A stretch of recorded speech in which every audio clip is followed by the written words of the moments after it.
Hi and welcome to Hit the Road. My name is Matthew and today we're going to review this 2015 Honda Civic. This Honda Civic is in the nice blue sporty metallic colour. The trim is the SE Plus and it's got the 1.4 litre I Vtec engine, which is a petrol. And it's also got the 6-speed manual transmission.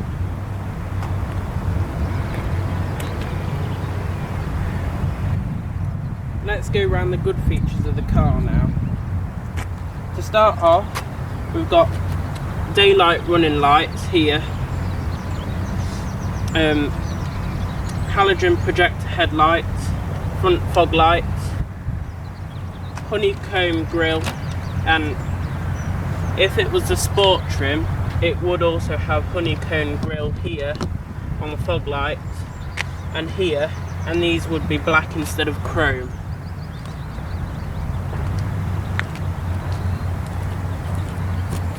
Moving on to the windscreen now, we have lots of sensors here. It's got an auto rain wiper, auto headlights and city braking system, so if you get too close it will apply the brakes for you. And on the wing mirrors we've got LED indicators.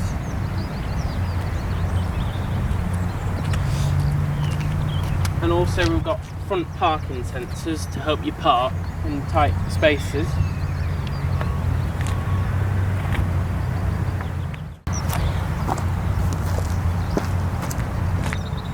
Moving on to the side now of the Honda Civic, we have 17-inch alloy wheels and we also have black trim around the wheel arches to stop stone chips.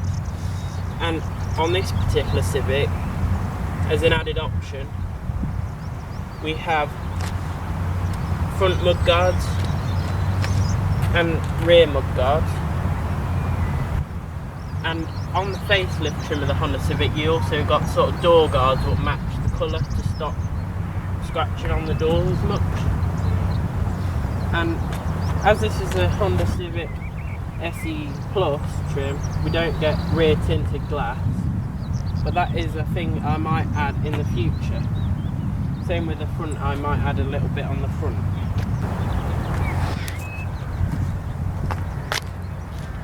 Moving on to the rear of the car now, we have nice LED tail lights, what was added on the facelift, and these look 10 times better than the other one. Then we've got a sort of ducktail spoiler on the boot with the third brake light, and then here we've got a rear reversing camera, and this is standard on the SE Plus. You don't get it on the S model trim because that's the base model. And then we've got rear parking sensors again, and these things help with your MPG and aero to help you do that. And then it's sort of got a rear splitter to help the air, and rear fog lights. But it's only got one, the other one's a reflector. Moving on to now the cargo space of the Honda Civic. It has an impressive 477 litre capacity here. And it also has more storage under the floor. And that's where you can put a spare wheel if you would like. Now let's do a test on how many Gusto boxes we can get in the Honda Civic.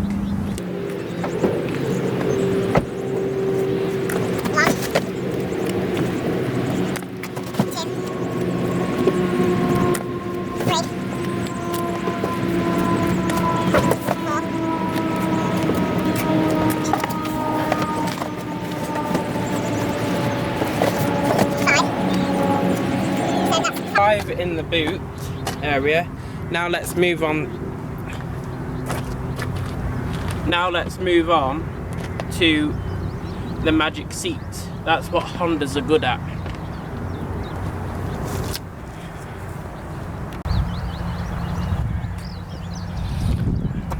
Now let's move on to these magic seats. To begin with, you'll see how much leg room I have sitting behind myself as the driver in my position. I have quite a bit of leg room. The only thing what it's lacking is foot room, because the petrol tank is under the front two seats. That's what causes that issue. But other than that, it's quite alright. And headroom can be an issue if you're over 6 foot or 5'10" as I am. You do hit it on the roof lining because the boot struts. But if you have the front passenger seat fully back, your knee room does suffer a bit, which is quite bad.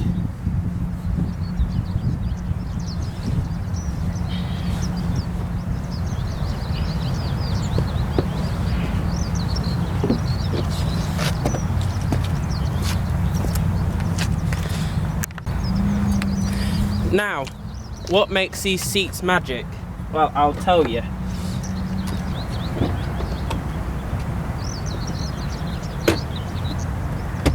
Like that. And then we can walk through the car like that. And the alternative to that is if you put the bases back down like that, and then we can make them fully flat.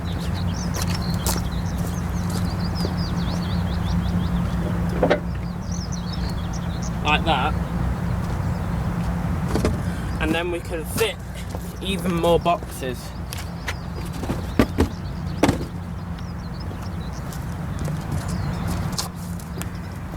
Like that. I don't have as many boxes as what it would fit, but that sort of gives you an indication of what it can fit.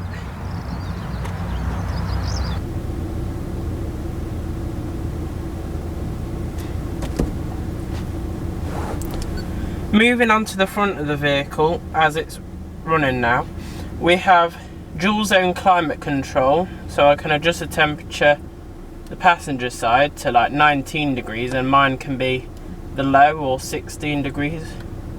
And then here is the sync button to sync it both across, which is quite good. Here is the hazard warning light switch, so it puts the indicators on. And here is the radio screen, or Honda Connect. Now Honda Connect is quite good at times, but other times it can be quite slow and crash quite a bit. Like currently we're on Waze navigation, so if I press the home button, you've got audio settings, phone info, and then here's all the apps I've put on. Like, to put these apps on, you do have to sort of hack it a bit for it to work. So for example, let's go to Google Maps. So it takes a minute to load.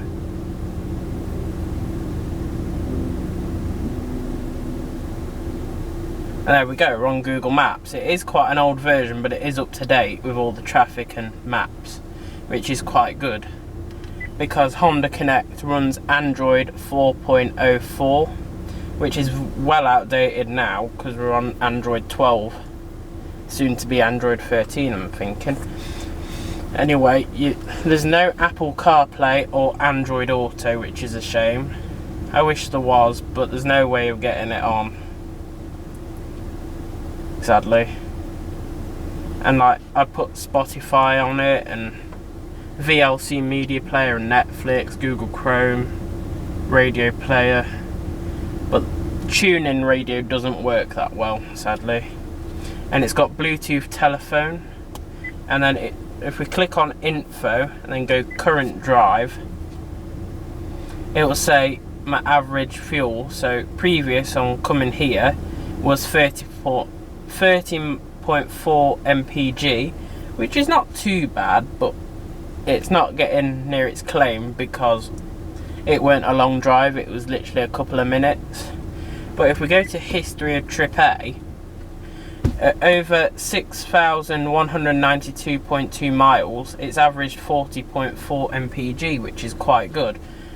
And that's mixed driving, so town, city, then dual carriageway mileage and stuff. And another thing with driving on the motorway, it does rev quite high. It revs to 3,000 RPM. That's just the gearing, I think, and the small 1.4 engine.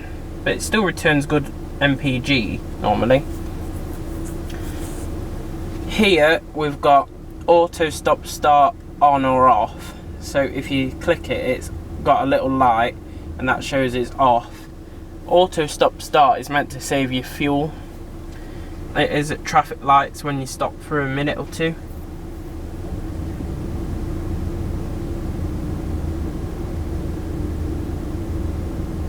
And also we've got mirrors in these vanity mirrors, and they've both got lights on, which is quite a nice touch, I think. And we've got also two interior lights here and the rear view mirror.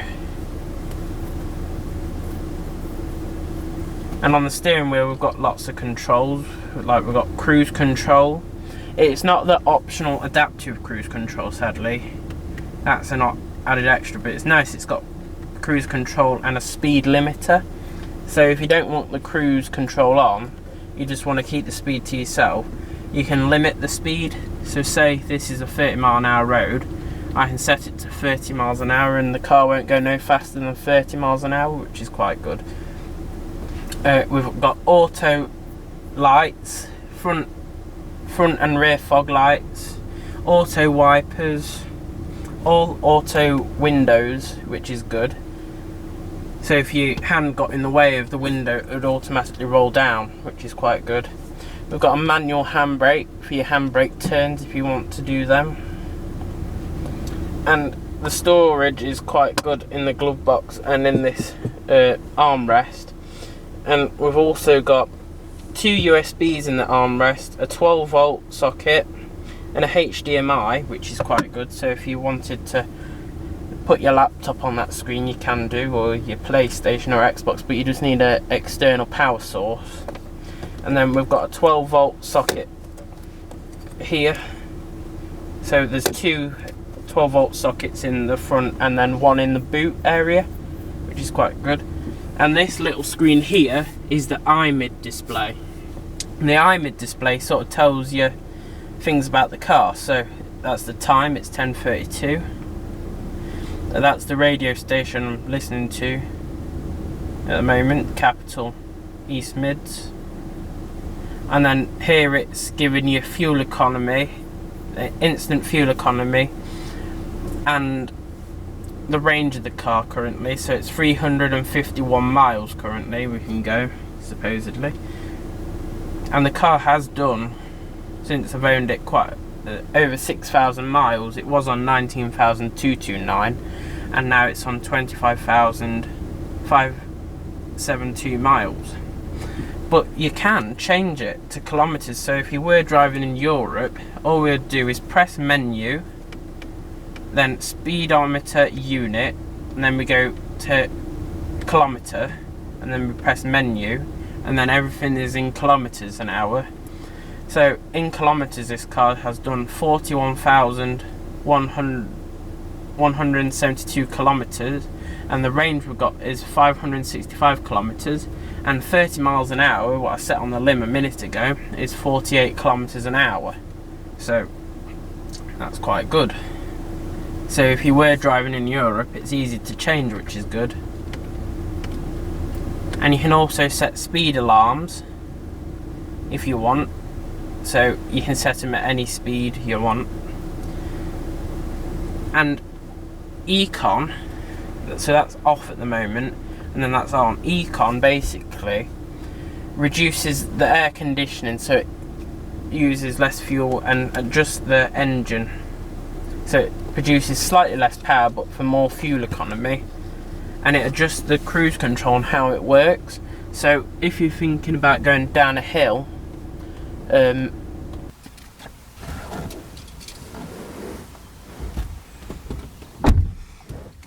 now let's go for a drive.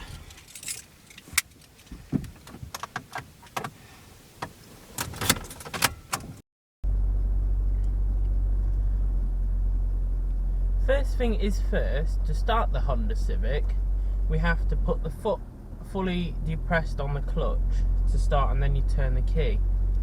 Otherwise it will not start. It's a sort of a safety feature, it's quite good.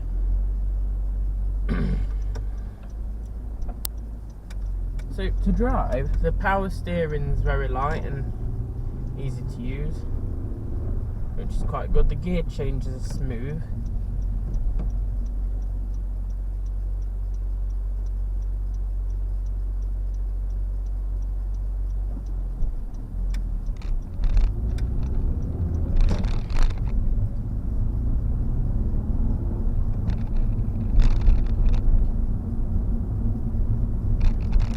And generally the seats are very comfy to sit in.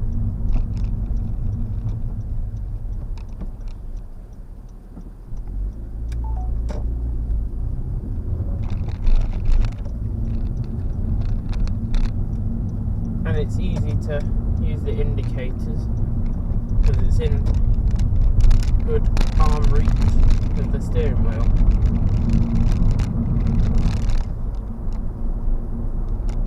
It does like you to change gears quite a bit on the 1.4, otherwise it revs quite high. It's a revvy engine.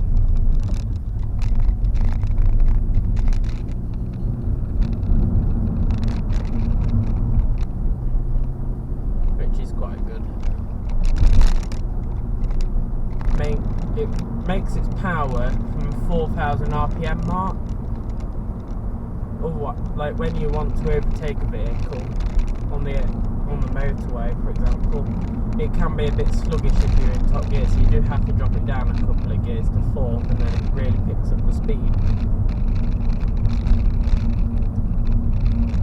The speeder is very easy to see as it's directly in my eye line, like a heads-up display, and all those gauges are easy to look at as well.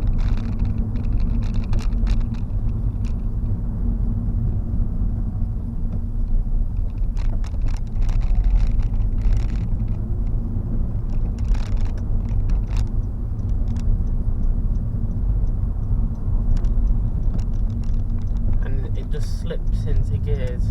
Like some cars you're fighting with it, but this car it's really easy, straightforward.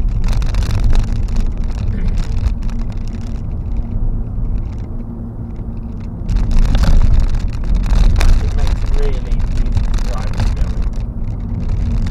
And like the cruise control is just on the steering wheel, which makes it nice and easy to set the cruise control or the limiter.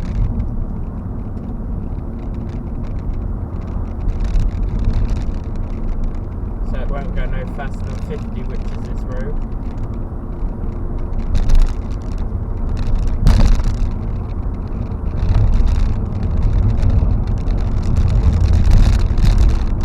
So you can have fun without breaking the law, which is quite good in my opinion.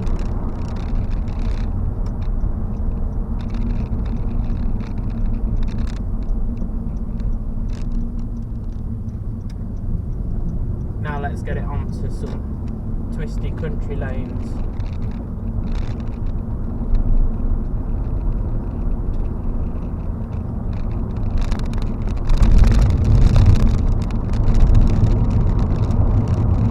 Experience how the handling works and the performance.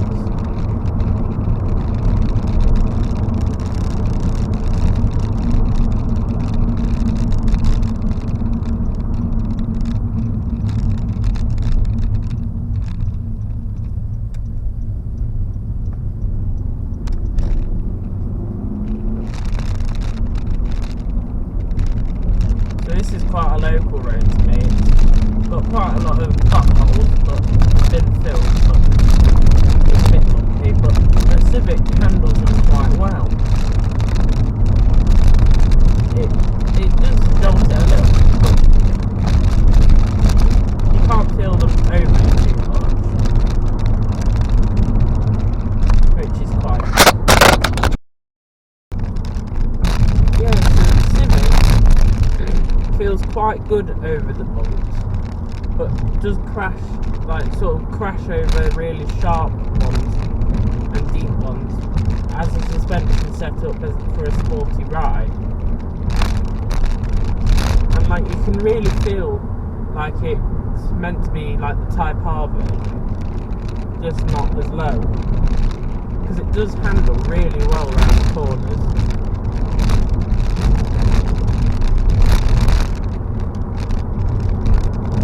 Like currently it's 6 miles an hour, the revs are quite high, they're at 3000 RPM.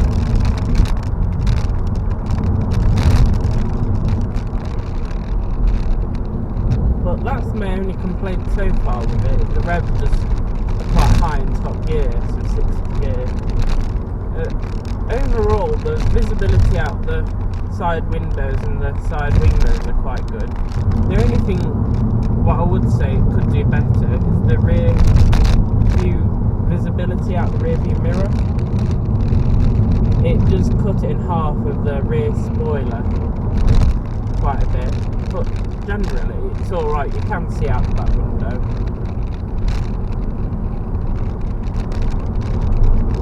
And like the horn does sound like an Audi horn, which is quite bad. It's not very manly for a man, for example.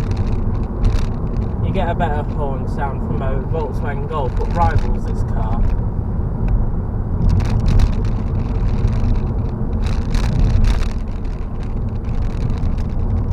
And the wing noise isn't too bad either in this car, it's quite a quiet car.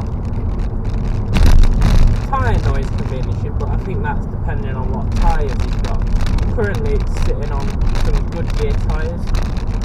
They were on from the previous owner, so they're not come up for replacement yet, but when they do, I'll be looking for a slightly quieter tyre and a more performance orientated tyre.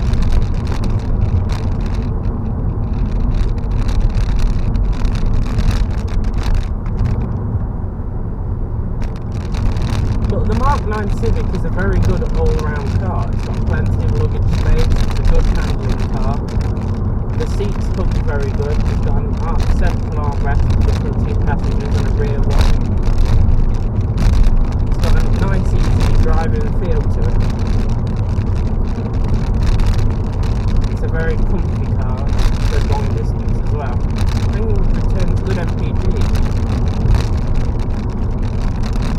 Like on a recent trip to Northumberland, it averaged 48 mpg from a little 1.4 petrol, fully loaded with 4 passengers.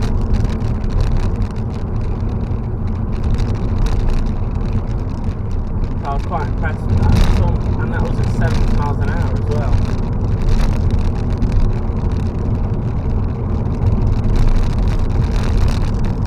If I had the chance, I would get the Type R version of this car, because it's seriously a very good car.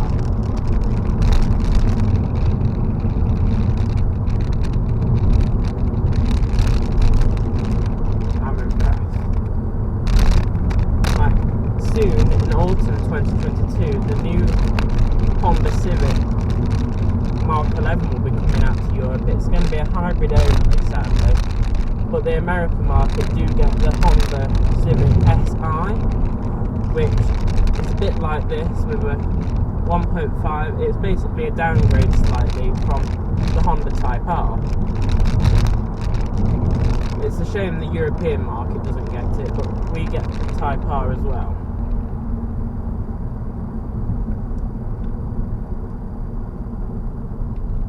Just set a limiter to 30 miles an hour because we're in a 30 zone now. It beeps because I'm just going over, I'm just doing 33 by mistake, so it slows down. There we go, it stops beeping then. We're going very round a tight corner now, dropping it into third.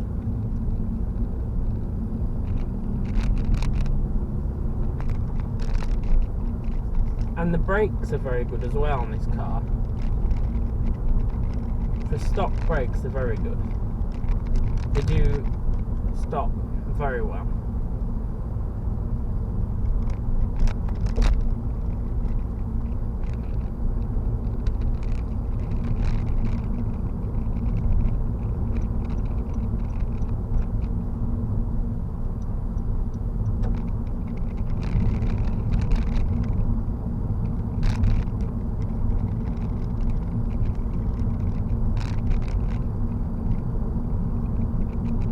The Honda Connect system is just in front of me with ease of use. And the climate control is very easy to get to as well. There's plenty of good nifty features in the front. For example, just to open the windows are all here. Door mirror controls are here.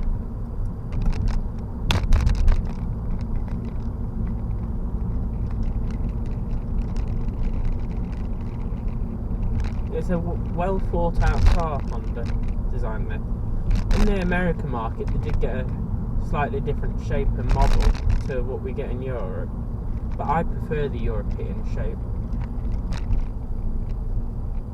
But now it's all the same shape across the world.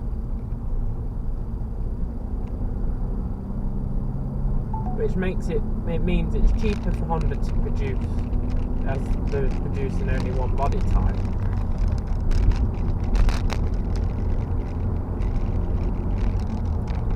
And it means it's easier to get parts for it, as it's all the same.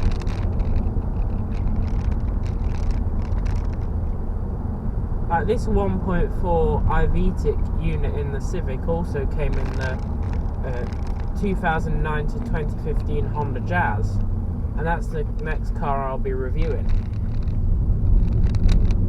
But the one in the Jazz comes with a CVT gearbox, which is an automatic gearbox. And that's what the Honda Jazz has, what we've currently got.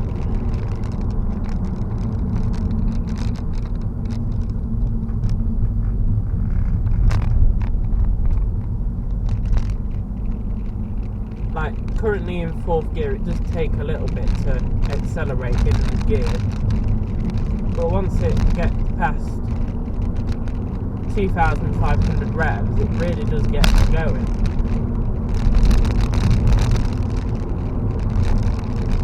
Because this engine produces its power from the top end of the revs.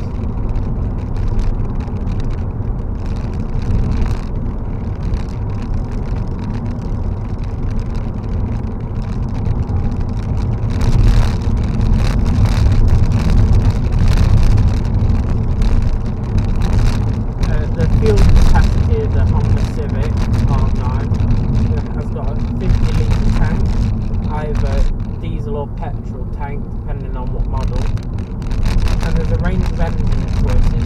So there's the 1.4 unit, which I've got, and that's the basic engine, and then it's also got the 1.6 I Vtec, the 1.8 petrol I Vtec, and the 2 litre Type R engine. And before the facelift, you did also be able to get a 2.2 litre diesel, what also was in the Mark 8 Civic.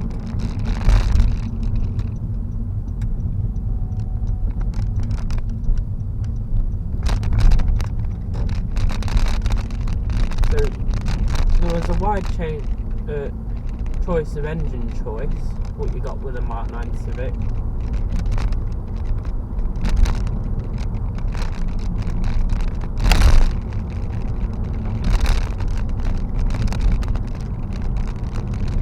Like, I'll do an emergency stop now so you can see how it stops. Ready?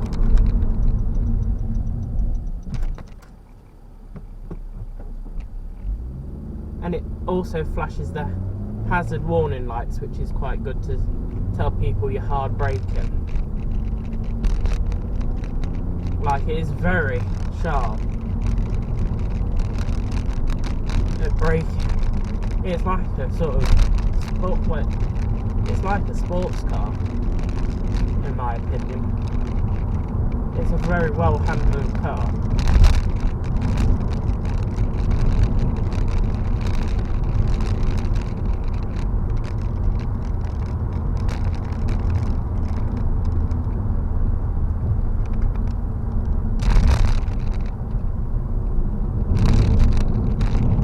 Over a little bridge.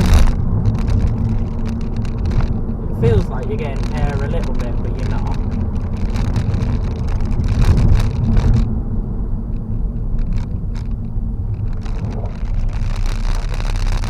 He was driving a bit mad there.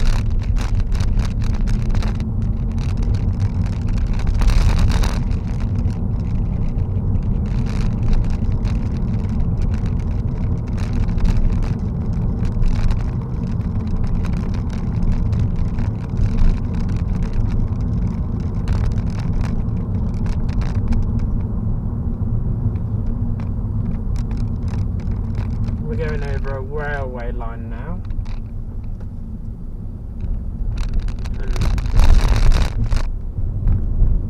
and it handled alright on the railway tracks, on the crossing,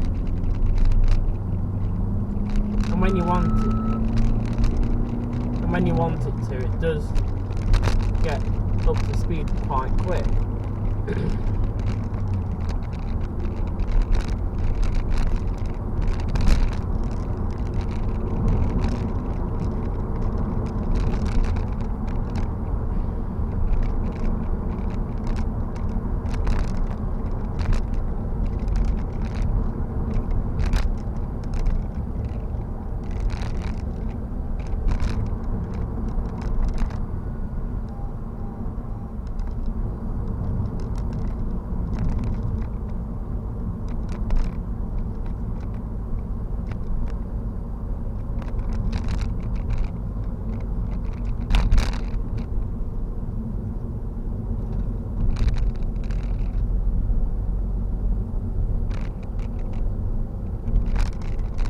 Coming up to a hill start sort of thing, so we'll drop it down to second a second,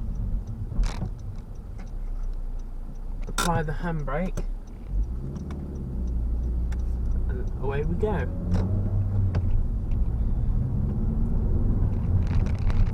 This car does come with hill start assist, which basically means it will hold the brake for a couple of seconds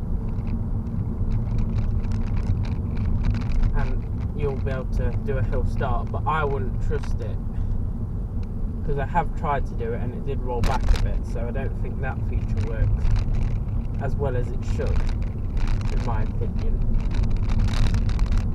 I'd rather hold it with a handbrake, then I know I won't roll back.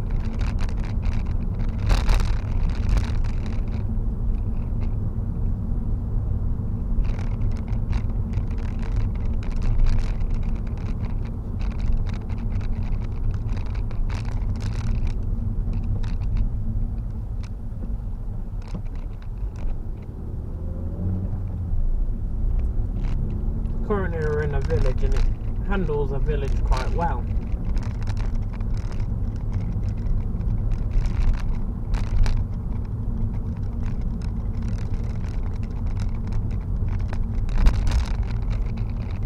Like, it is a very good car.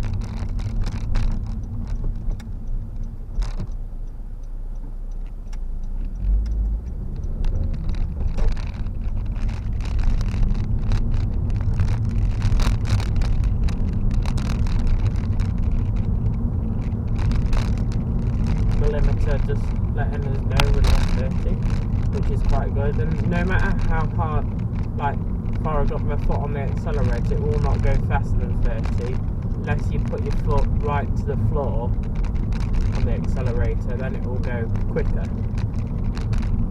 so in case you need to accelerate for any reason.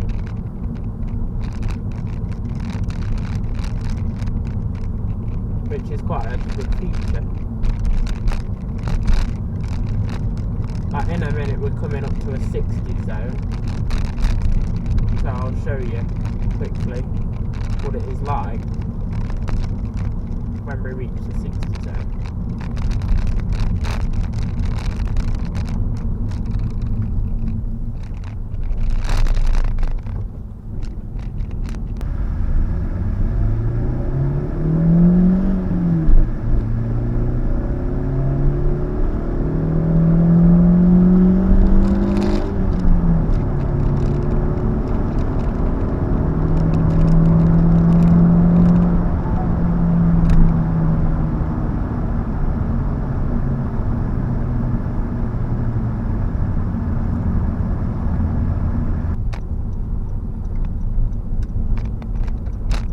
Entering the Vale of Belvoir, where Belvoir Castle is, so we might see some good sights.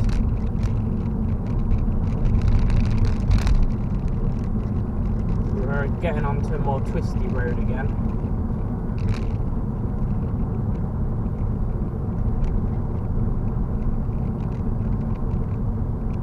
And there's also the Econ button here, what helps save fuel by reducing the air conditioning, reducing the engine power a little bit. So I just turned it off at that busy junction so we had maximum power available to us to get across the road safely and quickly, as the A52 is quite busy.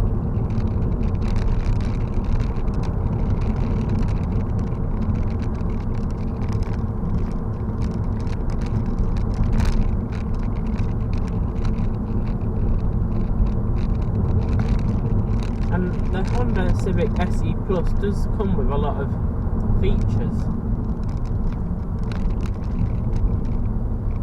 It comes with cruise control as standard, auto headlights, auto wipers,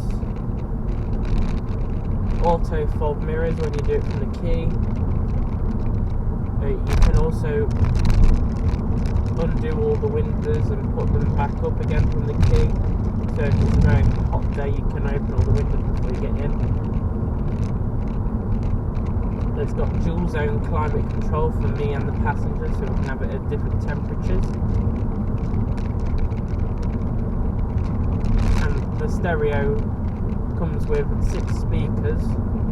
And then on the SR model, the step above it, comes with leather seats, heated seats, lumbar support,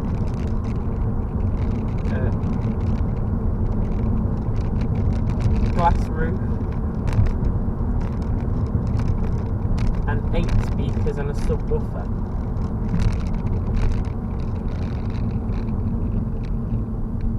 And the good thing about this car, it tells you what speed you need to go.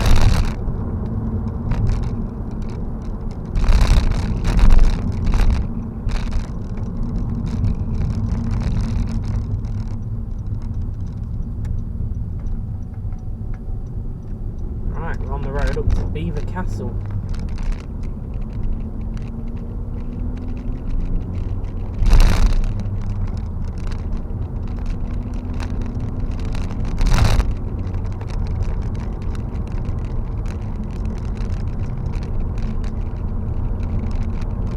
A bit later we'll go on some dual carriageway, so then you know how it handles on dual carriageway.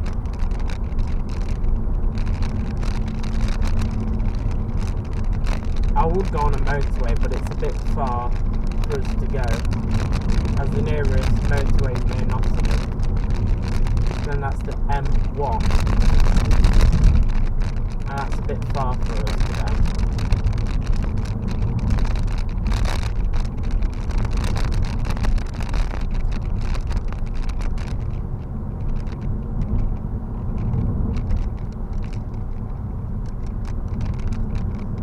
Where I live, it's a bit rural, should you say, and we don't have any motorway.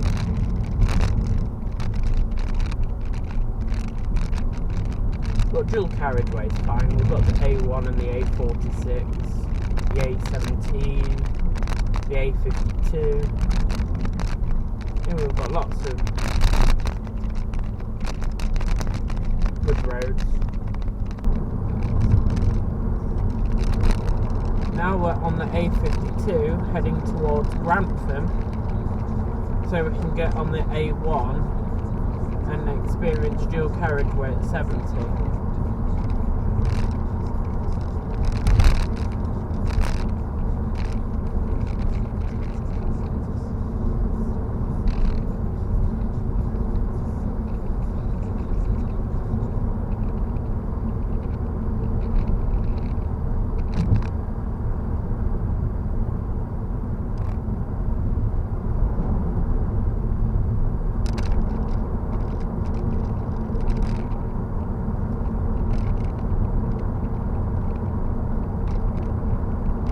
I know these roads quite well because I learned to drive on all these roads, and that in Grantham is where I passed my test, so I know Grantham quite well, which is a good thing, so I know quite a lot of the back roads.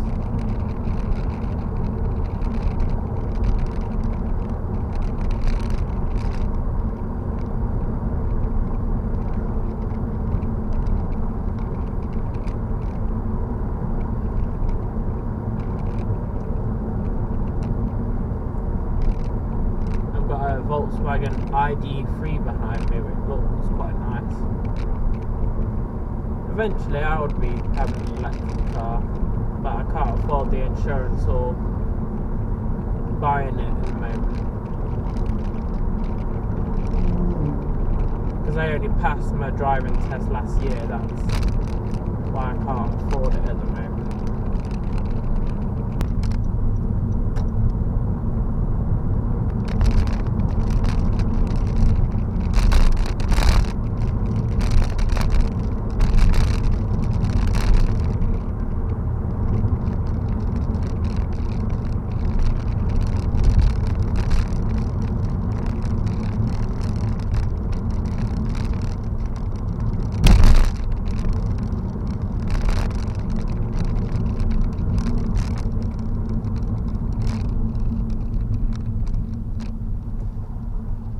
Like currently this car does cost quite a bit to fill up when it's fully empty. My last fill up was £68, and that only had 12 miles left in the tank. So it has got more costly since I've owned this car. I've owned it for about a year now, and like it used to cost about £48 to fill up. It's gone up quite a bit, sadly, but I think it'll be like that for a while. It's because it's got a big tank of 50 litres, that's why. But I'm glad it gets good MPG.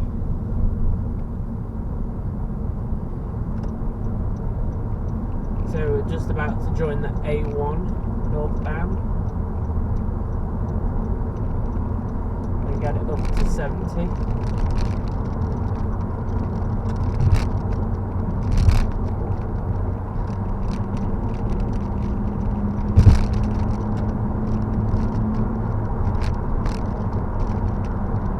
So it gets up to 70 fairly quickly.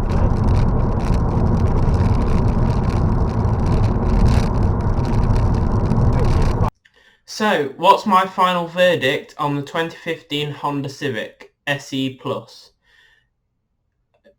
So, if I had the chance, I would buy another one. Maybe I would go for a slightly higher up model trim, so the SR, so you have a few more features, such as the leather seats and the heated seats. And I maybe would buy a Honda Civic Tourer. But thanks for watching my first Hit the Road episode. Thanks.